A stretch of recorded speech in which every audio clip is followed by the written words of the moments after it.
결혼 4년 차, 아직 아이는 없어요.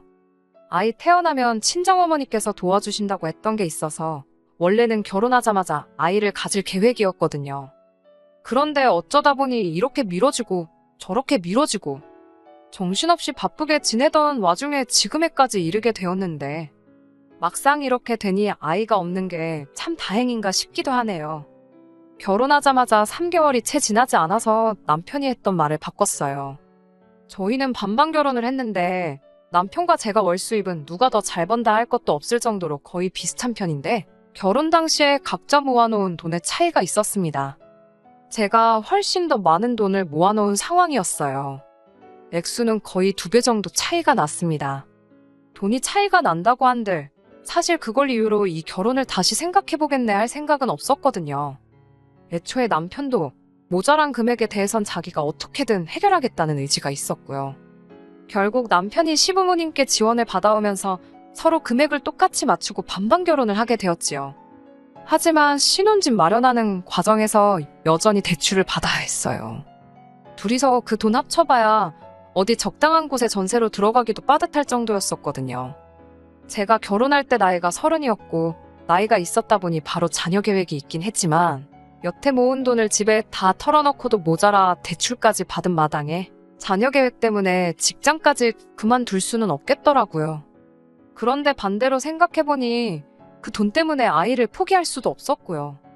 애 없이 사는 딩크족이 유행한다고 하지만 친정 부모님께서 손주 보고 싶어하는 기대가 많이 커 보이기도 하였고 무엇보다 제 스스로도 아이 없이 살았다가 나중에 후회는 하지 않을까 하는 걱정도 있었기에 당장 돈 들어갈 일이 있다고 미래까지 포기할 생각은 없었어요.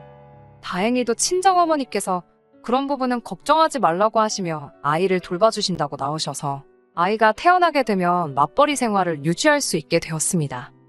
시댁에서도 상견례하던 당시에도 아이는 둘 정도 낳는 게 어떻겠냐 물어보실 정도로 앞으로 태어날 손주들에 대한 기대가 크셨어요. 시댁에서도 아이를 돌봐줄 수 있다고 했지만 시댁이 신혼집에서 거리가 차로 1시간이 넘게 걸리는 거리로 20분 거리에 있는 친정과 비교하면 굉장히 먼 편이라 그나마 가까운 친정어머니께 부탁하는 게 현실적으로 보였어요. 시어머니도 당시 말은 돌봐준다고 하시긴 했지만 그때 가봐야 알겠지만 일도 해야 되고 시간이 날런지 모르겠네 하시면서 성 내키지 않아 하시던 게 정작 아이가 생기면 대신 돌봐주는 게 불가능하다는 것 같다 말하는 것이 조금 티가 날 정도였었기도 하고요. 남편과 재벌이 합치면 월 800만 원 정도 되는 상황인지라 사실 여유가 아예 없던 건 아니었습니다.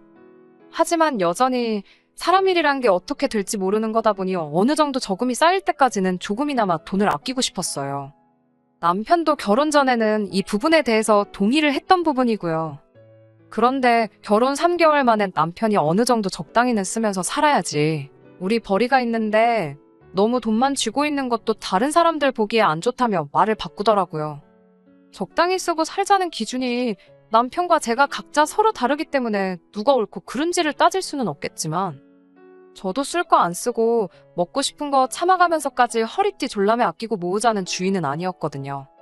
말씀드렸다시피 맞벌이 생활에서 두 사람 벌이가 어느 정도 되던 편이다 보니 남들 하는 거 다 똑같이 따라해가며 사는 정도는 아니지만 그래도 흉내 정도는 내고 있다 생각했는데 남편 생각은 달랐나 봐요.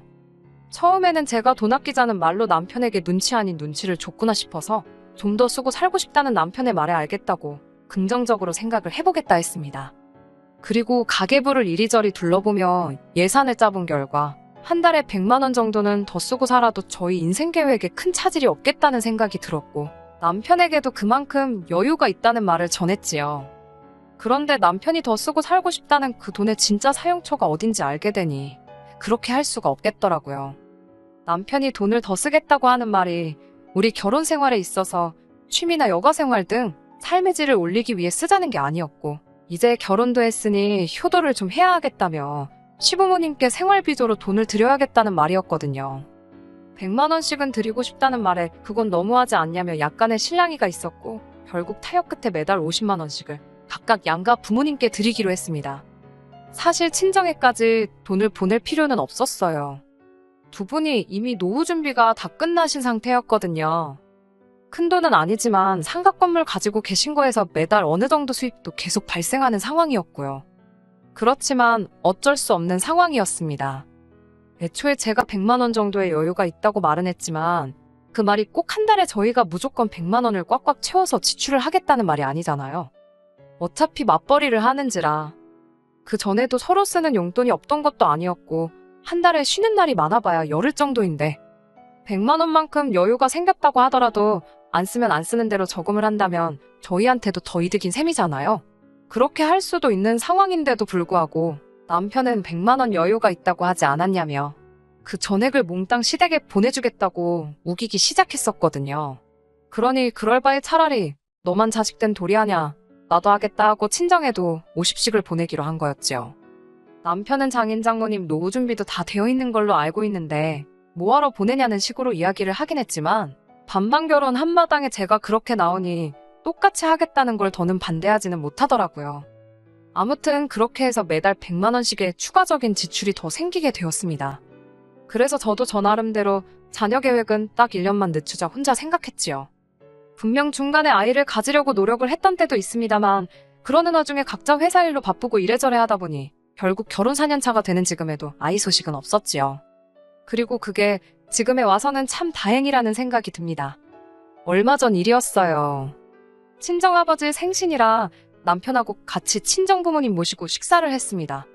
식사 끝나고 나서 저희도 부랴부랴 집에 돌아가려고 했는데 친정부모님께서 잠깐 시간 되면 집에 가서 차나 한잔 하면 어떻겠냐 하시더라고요.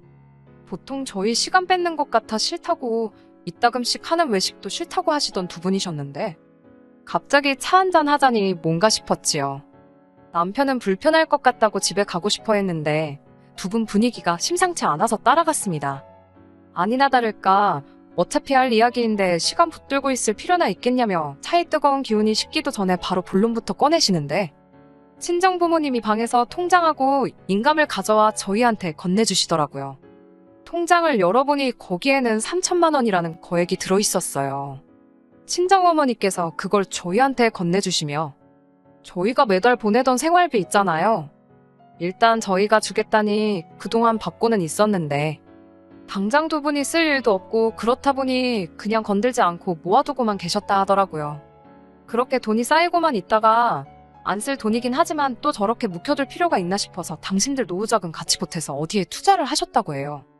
그리고 그게 수익이 많이 나서 안 그래도 필요 없던 돈이었는데 더 필요가 없어졌다며 여태껏 저희가 보냈던 돈을 조금 더 보태서 그 큰 목돈을 만들어서 저희한테 돌려주신 거였어요.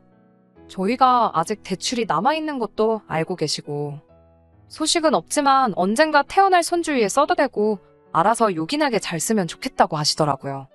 어차피 당신들이야 저희 결혼하기 전부터 노후 준비도 다 끝난 상황이었다 보니 거기에 더불어 이번에 노후자금까지 보태서 투자를 하셨던 터라 재미를 좀 보셨다고 그 돈 없어도 그만이라 하시더군요.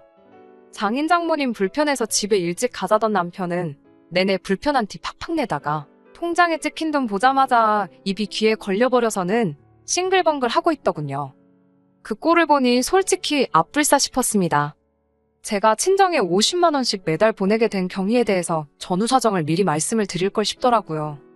안 그래도 시댁에만 100만 원씩 주겠다고 우기던 걸 제가 억지로 반으로 쪼개 양가에 똑같이 하기로 정했던 그 사실을 친정부모님은 아예 모르고 계셨으니까요. 오히려 결혼하자마자 3개월 지나고부터 효도하겠다고 양가 부모님께 50씩 보내기로 결정한 남편을 높게 사셨던 것 같아요. 신혼이고 돈도 빠듯하고 하고 싶은 것도 갖고 싶은 것도 많을 텐데 여유자금 쪼개가며 부모님이며 장인장모 용돈 챙겨주는 사위가 세상에 또 어딨냐며 그 마음 씀씀이에 감동을 하셨다고. 그래서 그 돈을 불려서 저희한테 돌려주기로 결심을 하셨다 하시더라고요. 그래서 통장 돌려주실 때 저한테만 쓱 주셔도 되는 걸 굳이 남편도 같이 자리에 불러놓고 돌려주신 거였고요. 그거야 뭐 이미 엎질러진 물인데 어쩌겠어요. 그 돈 받고 집에 오는 길 내내 남편이 기분이 째지는지 계속 신이 나서 실실거리고 있더라고요. 집에 와서 한참을 고민했네요. 갑자기 생긴 목돈에 저도 솔직히 기뻤던 건 사실이었습니다. 그 돈을 어떻게 쓰면 좋을까 한참 고민하다가 그 돈으로 일단 대출을 일부 상환을 하고 그리고 1,000만 원 정도 들여서 친정부모님 크루즈 여행이라도 보내드릴까 싶더라고요.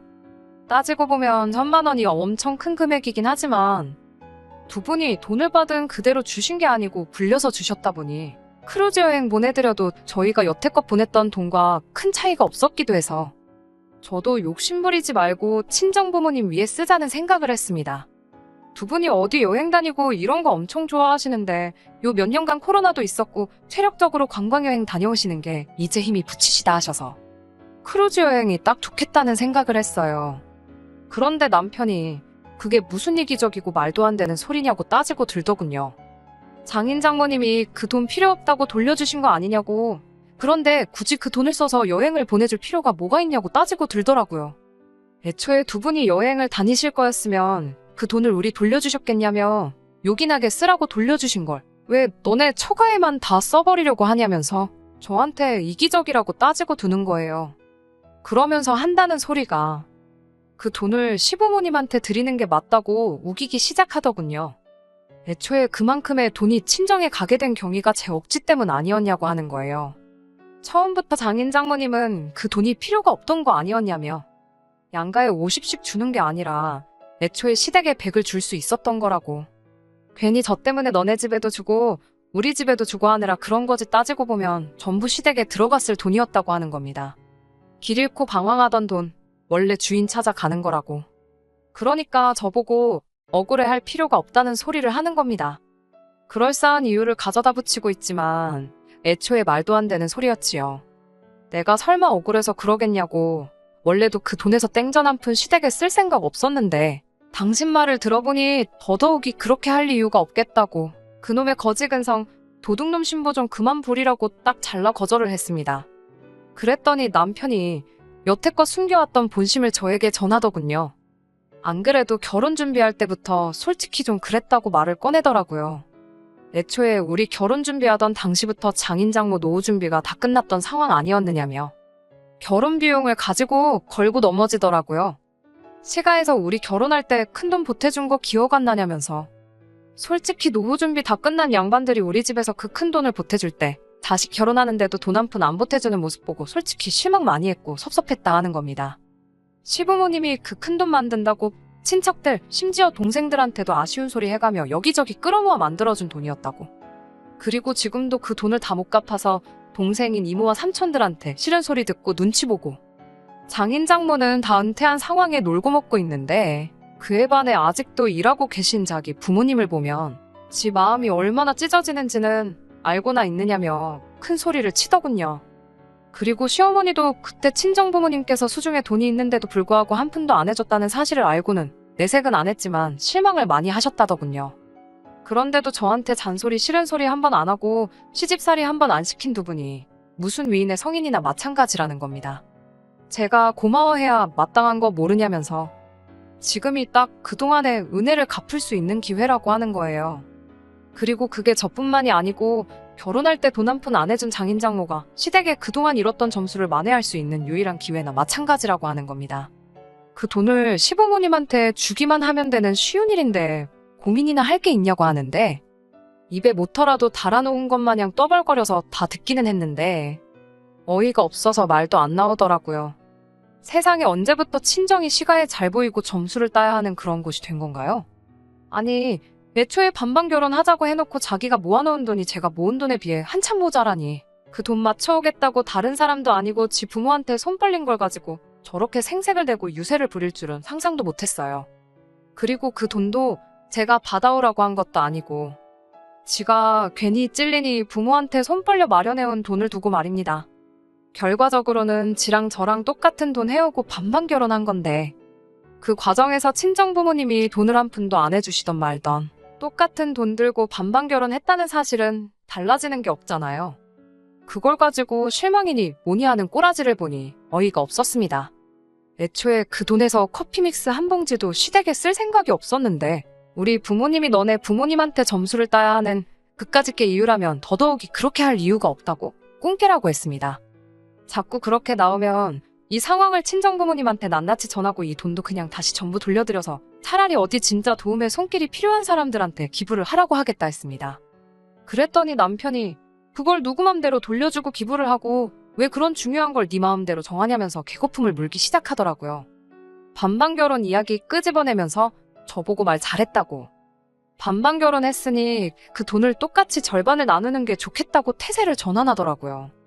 전부 다 시부모님한테 드리려니 그건 가망이 없는 것 같고 절반이라도 뜯어내서 그거라도 드려야겠다 정했나 봐요. 그러니까 그 반반이라는 게 애초에 양가에 똑같이 드린 돈이지 않냐고. 우리 수중에 다시 들어왔다고 해서 그 돈을 다시 나눠야 할 이유는 없는 거 알고 있지 않냐고 제발 억지 좀 그만 부리라고 했어요. 애초에 제가 그 돈을 가지고 시댁을 차별하자고 그러는 게 아니라고. 우리 대출 갚으면 그만큼 이자도 줄어들고 원금도 줄어들고 우리한테 좋은 거 모르냐고. 대출로 나가는 부담이 적어지면 그만큼 나중에 충분히 부모님께 잘 해드릴 수 있는 거 아니겠냐. 돌려받은 돈으로는 대출 갚고 더 주신 만큼은 다시 돌려드리려는 거다 설명을 해줬습니다. 돈으로 돌려드리면 안 받으실 게 뻔하니 여행이라도 보내드리려는 건데 그만 억지 부리면 안 되겠냐고 제가 사정사정을 했어요. 남편은 끝까지 우겨댔고요. 자기 말이 앞뒤가 안 맞는 건 자기도 알고 있는 것 같은데 목소리 큰 놈이 이긴다고. 그냥 배 깔고 드러누워서 어깃장만 부리고 있더라고요. 그렇게 돈이 많으면 우리 고생 좀 덜하게 결혼할 때부터 돈 좀 해줬으면 어디가 덧나니 어쩌느니 하는데 반반 결혼하기로 한 건데 친정에서 돈을 해줬으면 그만큼 시부모님이 모자란 돈 구해온다고 더 고생을 하지 않았겠느냐. 지금도 친척분들한테 빌린 돈 갚는데 허리가 휘신다 하지 않았느냐.